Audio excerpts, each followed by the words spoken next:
अस्सलाम वालेकुम। Welcome to the ultimate MERN stack mystery course lecture 26। आज की इस वीडियो में हम बूटस्ट्रैप के अकॉर्डियन कंपोनेंट के बारे में बात करेंगे।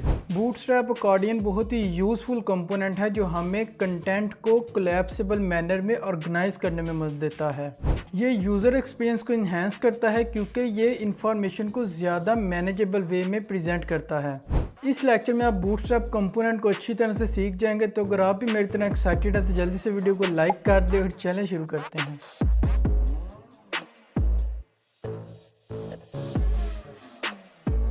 जी तो अभी मैं अपने कंप्यूटर की स्क्रीन पर आ चुका हूँ। सबसे पहले मेरे पास ओपन है बूटस्ट्रैप अकॉर्डियन। तो ये कुछ इस तरह से डिस्प्ले होते हैं हमारी स्क्रीन पे। बेसिकली इनका पर्पस क्या होता है? इनका पर्पस होता है, जैसे मैंने आपको अभी थोड़ी देर पहले बताया है वीडियो के इंट्रो में, कि इनका पर्पस होता है कि कम स्पेस में कम एरिया में ज़्यादा कंटेंट को डिस्प्ले करना। बेसिकली ये FAQs के लिए यूज़ होते हैं मोस्ट ऑफ द केसेस। तो हम चलते हैं अपने readme.md की फ़ाइल में और सबसे पहले देखते हैं बूटस्ट्रैप अकॉर्डियन की डॉक्यूमेंटेशन हमारे पास मौजूद है, उसका ओवरव्यू देखते हैं। तो ओवरव्यू क्या है? The Bootstrap accordion components is a useful tool for organizing content in a collapsible manner allowing user to expand and collapse section as needed। तो बूटस्ट्रैप अकॉर्डियन कंपोनेंट जो है वो एक टूल की तरह है हमारे पास, जो कि इस तरह से हमारे कंटेंट को डिस्प्ले करवाता है कि यूज़र उसको कोलैप्स भी कर सकता है, मींस कि उसको बंद भी कर सकता है और खोल भी सकता है। मतलब कि उस कंटेंट की हाइट को बढ़ा भी सकता है, उसको ज़्यादा स्पेस में शो करके। तो अगर उसको पढ़ना चाहे तो वो पढ़ सकता है, नहीं तो इस तरह से मतलब वो उसको बंद कर सकता है अगर वो टेक्स्ट फॉर्मेट में है। अगर इसके अंदर कुछ इमेजेस वगैरह हैं, कुछ और चीज़ें हैं, तो वो इस तरह से मतलब अगर नहीं देखना चाहता तो उनको हाइड कर सकता है।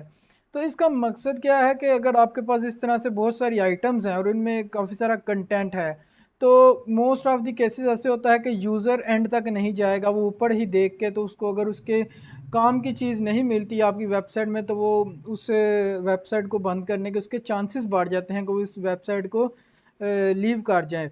तो उसके लिए ये होता है कि अगर इस तरह से आपके पास वो ऑर्गेनाइज होगी चीज़ें एक बूटस्ट्रैप अकॉर्डियन में, तो उसमें क्या होगा, एक कोलैप्सिबल मैनर में अगर आपकी चीज़ें इस तरह से ऑर्गेनाइज हुई होंगी तो यूज़र यहाँ से देख सकते हैं ऊपर लिखा होगा कि लेट्स सपोज वो फाइंड कर रहा है way to add CDN of Bootstrap in HTML।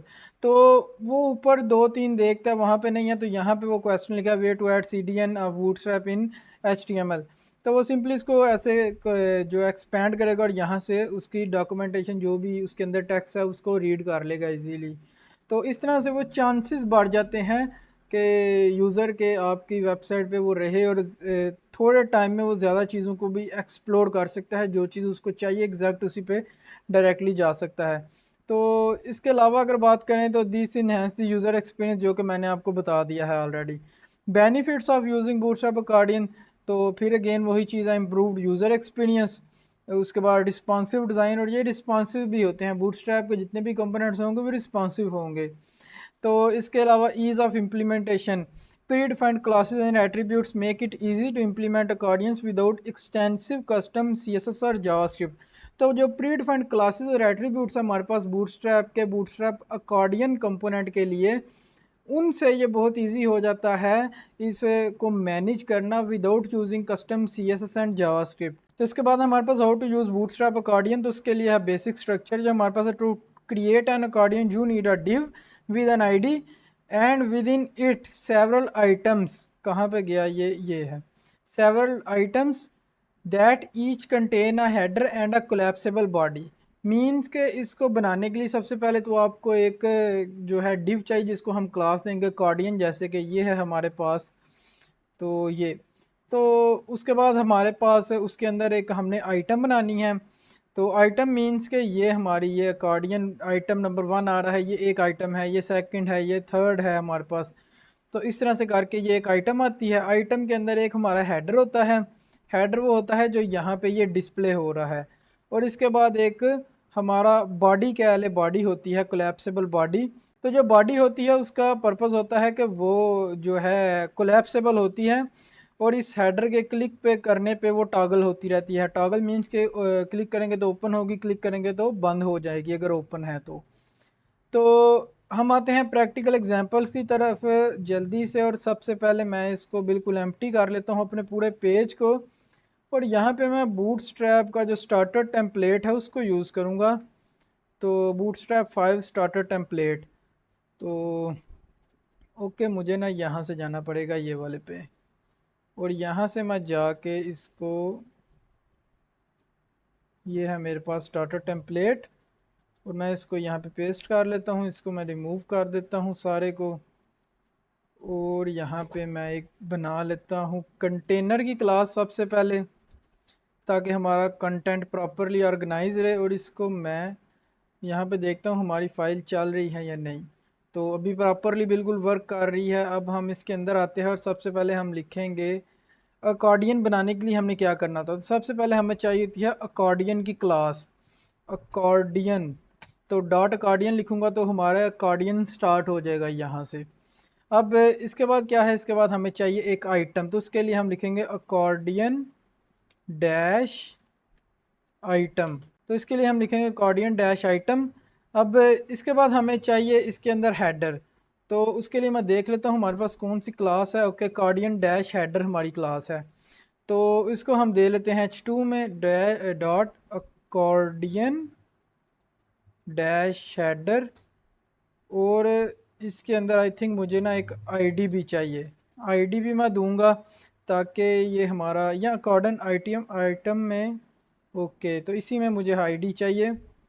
तो इसको मैं करूँगा हेडिंग 1। अब इसके अंदर हमें चाहिए होगा एक बटन।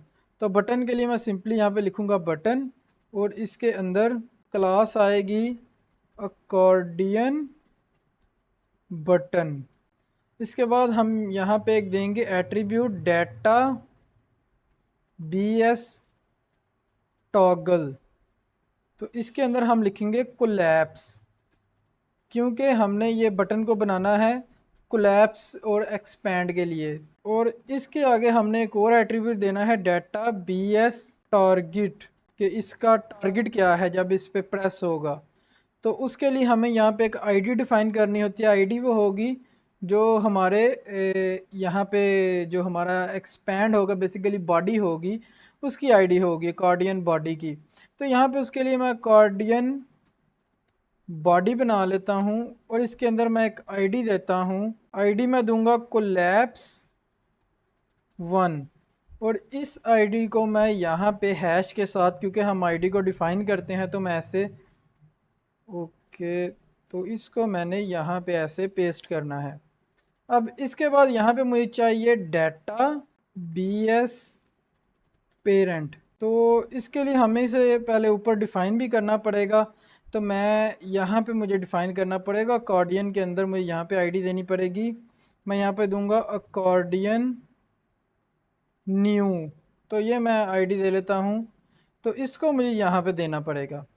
अब ये जो हमारा होगा ना, ये हर एक में सेम आएगा। हर एक आइटम के अंदर जो बॉडी होगी ना, ये हर एक में सेम आएगी। अब इसके बाद मैंने यहाँ पे एक और चीज़ भी यूज़ करनी है, एरिया लेबल लेड बाय। ये आ गया हमारे पास। और इसके अंदर मैंने ये वाली आईडी देनी है, और यहाँ पे हमें हैश देने की ज़रूरत नहीं है। तो अब इसके बाद मैं यहाँ पे देख लेता हूँ हमारे पास कोई और चीज़ रह तो नहीं गई। ओके, तो मेरे पास ये एक इशू हुआ है, ये मैंने यहाँ नहीं था देना, ये मैंने इसके अंदर यहाँ पे देना था।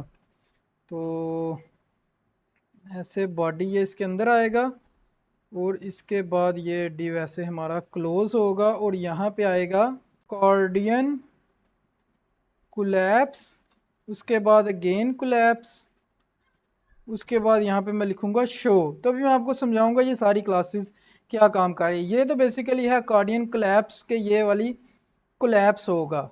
और ये हमारा क्योंकि हेडर है, तो इसमें हमने अकॉर्डियन हेडर दिया, इसमें हमने अकॉर्डियन कोलैप्स दिया है। तो इतनी तो आपको समझ आ चुकी है। अब इस कोलैप्स का मतलब ये है कि ये वाला जो है हमारा, ये कोलैप्स होगी ये वाली बॉडी। इसके लिए हमने यहाँ पे ये कोलैप्स की क्लास यूज़ की है। उसके बाद मैंने यहाँ पे शो की क्लास भी लिखी है। तो शो की क्लास क्या करेगी कि इसको बाय डिफ़ॉल्ट शो करेगी। पहले वाला हम बाय डिफ़ॉल्ट शो करना चाहते हैं, तो उसके लिए मैंने यहाँ पे शो लिखा है। अच्छा, यहाँ पे मैंने अब इनके अंदर एक जस्ट सिंपल टेक्स्ट लिख दिया है। और यहाँ पे हमने एक चीज़ मिस कर दी है, मुझे ना यहाँ पे दो चीज़ें और देनी है। एक देना है मुझे एरिया एक्सपैंड का एट्रीब्यूट, एरिया एक्सपेंडेड, और इसके अंदर मैंने देना है ट्रू। और इसके बाद एक और एट्रीब्यूट है एरिया डैश कंट्रोल्स, तो इसके अंदर मैंने यही आईडी इसकी देनी है कोलैप्स 1। तो ये हमारा ऑलमोस्ट रेडी हो चुका है, हम इसको टेस्ट करते हैं। और ये हमारा यहाँ पे अकॉर्डियन बन चुका है, पहला अकॉर्डियन का आइटम हमारा आ चुका है यहाँ पे। अब ये देखिए ये बिल्कुल परफेक्टली वर्क भी कर रहा है। तो जो मैंने इसमें ये शो की क्लास दी थी, ये बेसिकली इससे क्या हो रहा है, इसी से ये शो होता है बाय डिफ़ॉल्ट। देखिए अब ये हाइड हो, अब मुझे इसको फर्स्ट टाइम भी खुद से करना पड़ेगा, लेकिन अगर मैंने यहाँ पे शो क्लास दी हुई है तो ये बाय डिफ़ॉल्ट यहाँ पे ऐसे शो होगा। अब इसके अंदर हम कुछ और आइटम्स बना लेते हैं। तो और आइटम्स बनाने के लिए मुझे यहाँ पे आना है, आइटम को मैं इस तरह से नीचे कॉपी करूँगा और इस आइटम के अंदर आके यहाँ पे जहाँ जहाँ हेडिंग 1 की क्लास आईडी हमारी यूज़ हुई हुई है वहाँ पे मैं हेडिंग 2 कर दूँगा। इसके अलावा जहाँ जहाँ पे मेरी कोलैप्स 1 यूज़ हुई हुई है वहाँ पे मैं कोलैप्स 2 कर दूँगा। यहाँ भी मैं आइटम नंबर 2 करूँगा और इसको ऐसे ही रहने देंगे चले। तो इसको टेस्ट करते हैं, तो ये हमारा आ चुका है। अच्छा, क्योंकि यहाँ भी शो की क्लास आ रही है तो ये दोनों शो होने लग पर है बाय डिफ़ॉल्ट, तो ये इस तरह से आ रहा है। अब हम ना एक और बना लेते हैं अकॉर्डियन का आइटम अपना। तो ये सेम उसी तरह से मैंने यहाँ पे ये कोलैप्स 3 और अकॉर्डियन ये हेडिंग 3 का यूज़ करके एक अकॉर्डियन आइटम और बनाया है, अकॉर्डियन आइटम नंबर 3। तो ये आप देखिए ये तीनों इस तरह से कुछ काम कर रहे हैं। और बाय डिफ़ॉल्ट अगर मैं रिफ़्रेश करूं तो ये फर्स्ट वाला ओपन शो होगा क्योंकि उसके अंदर शो की क्लास है। अगर मैं यहाँ से शो की क्लास को रिमूव कर दूंगा जो कि हमने यहाँ पे ये दी है, और इसको मैं अगर सेकंड वाले में यहाँ पे ला के पेस्ट करता हूँ तो ये बाय डिफ़ॉल्ट हमारा सेकंड वाला ओपन आएगा। तो ये देखिए मैं पेज को रिफ़्रेश भी कर रहा हूँ तो ये सेकंड वाला बाय डिफ़ॉल्ट ओपन है। तो अब आपको इसकी समझ आ गई। दूसरे नंबर पे हमारे पास एक और चीज़ है, अगर आप चाहते हैं कि ये पहले वाला क्लोज़ ना हो हमारा, ये देखिए अभी मैं इसको कर रहा हूँ, जब मैंने इस पर क्लिक किया पहले वाला क्लोज़ हो गया। मैं चाहता हूँ मेरा पहले वाला क्लोज़ ना हो, तो सबसे पहले मैं यहाँ पे ना थोड़ा मार्जिन डाल लेता हूँ टॉप से और पैडिंग भी, तो ताकि हमारा थोड़ा सा फासला आ जाए। ओके, तो मैं चाहता हूँ मेरा पहले वाला आइटम क्लोज ना हो जो करंटली ओपन हो जब मैं किसी भी नए आइटम पे क्लिक करूँ। तो उसके लिए सिंपली ये जो अकॉर्डियन न्यू है, ये जहाँ जहाँ मैंने दिया हुआ है ये इसको आप रिमूव कर दीजिए, डाटा बी एस पेरेंट। तो इसका काम क्या होता है ये, तो इस अकॉर्डियन बी एस पेरेंट को मैं जब रिमूव करूँगा और यहाँ भी आके मैं अकॉर्डियन बी एस पेरेंट जो है हमारा, इसको मैं रिमूव कर दूंगा ये, और इसके अलावा यहाँ भी ये। तो अब देखिएगा अब मैं अगर किसी भी आइटम को ओपन करता जाऊंगा तो वो पहले वाला आइटम हमारा क्लोज नहीं होगा। तो इस तरह से करके हम अकॉर्डियन को बूटस्ट्रैप में बना सकते हैं, बहुत ही सिंपल है। और अब आपको फ़िक्र करने की बिल्कुल भी ज़रूरत नहीं है, ये सारा जो मैंने आपको खुद से करके दिखाया है जस्ट आपको समझाने के लिए था कि कौन सी चीज़ क्या काम कर रही है, ताकि अगर आपको कोई इशू हो या आपने कुछ भी इसमें कस्टम CSS ऐड करनी हो तो आपके लिए इजी हो। मैं आपको कस्टम CSS भी इसमें ऐड करके थोड़ी सी दिखा देता हूँ। लाइक मैं कार्डियन के बटन का कलर चेंज करना चाहता हूँ तो बटन को मैं यहाँ पे दे लेता हूँ बैकग्राउंड कलर, तो मैं यहाँ पे देता हूँ लाइट सैल्मोन कलर और इसका कलर मैं कर देता हूँ टेक्स्ट का वाइट। तो ये देखिए अभी हमारा बटन कुछ इस तरह से, हमारी CSS वर्क नहीं की इस पे, तो हम ना यहाँ पे इसका यूज़ करते हैं डॉट। तो ये यहाँ पे मुझे इम्पोर्टेंट का यूज़ करना पड़ेगा फिर ये हमारा वर्क करेगा। तो ये देखिए ये इस तरह से हमारे अकॉर्डियन के आइटम्स सेट हो चुके हैं। अगर इनके ऊपर जो शेडो आ रहा है ब्लू ब्लू सा तो मैं उसको भी रिमूव कर सकता हूँ, बॉक्स शेडो नन, और यहाँ से मैं इम्पोर्टेंट कर दूँगा तो ये भी रिमूव हो जाएगा। मुझे थोड़ा सा इसको रिफ़्रेश करना पड़ेगा, तो ये देखिए ये भी रिमूव हो चुका है। तो अभी ये कितने अच्छे से लग रहे हैं। तो इस तरह से करके आप इसमें कस्टम स्टाइलिंग भी कर सकते हैं। तो अब बात रही कि आपको ये इशू है कि ये आप इतनी ज़्यादा क्लासेस वगैरह ये सारा कुछ किस तरह याद रखेंगे, तो उसके लिए परेशान होने की बिल्कुल ज़रूरत नहीं है। आपने जाना है बूटस्ट्रैप 5 की वेबसाइट पे और बूटस्ट्रैप 5 की वेबसाइट पे जाके लेफ़्ट साइड पे आपके पास आ रहा है ये कंपोनेंट पे क्लिक करेंगे और फर्स्ट नंबर पे हमारे पास है अकॉर्डियन। तो अकॉर्डियन पे क्लिक करेंगे तो यहाँ पे आपको इसका कोड मिल जाएगा, ये यहाँ पे ये बना हुआ है जो हमने अभी बनाया है और ये इसका कोड है। यहाँ से आप कॉपी करेंगे, जस्ट आपने पेस्ट करना है, आपके पास ये चल पड़ेगा। हाँ, आपने बूटस्ट्रैप को लिंक ज़रूर करना है अपनी वेबसाइट में, ऑब्वियसली आपको ये पता ही होगा अगर आप इस कोर्स को फॉलो कर रहे हैं। अब इसके अलावा एक ये भी है तो आप इसको भी यूज़ कर सकते हैं। इसके अलावा ये है, तो ये ऑलवेज़ ओपन वाला है जो कि हमने अभी ये लास्ट पे किया है कि तीनों ओपन रहे। तो इसी तरह अगर इसके नीचे देखो तो इसके अलावा कुछ भी नहीं है। तो यहाँ से आके आप इजीली इसको कोड को कॉपी करके अपने कोड में यूज़ कर सकते हैं। तो उम्मीद है आपको समझ आ चुकी होगी कौन सी क्लास क्या काम कर रही है और किस तरह से आईडीज़ वगैरह कहाँ कहाँ पर ज़रूरत होती है। तो नेक्स्ट आपसे लेक्चर नंबर 27 में मुलाकात होगी, तब तक के लिए अल्लाह हाफिज़।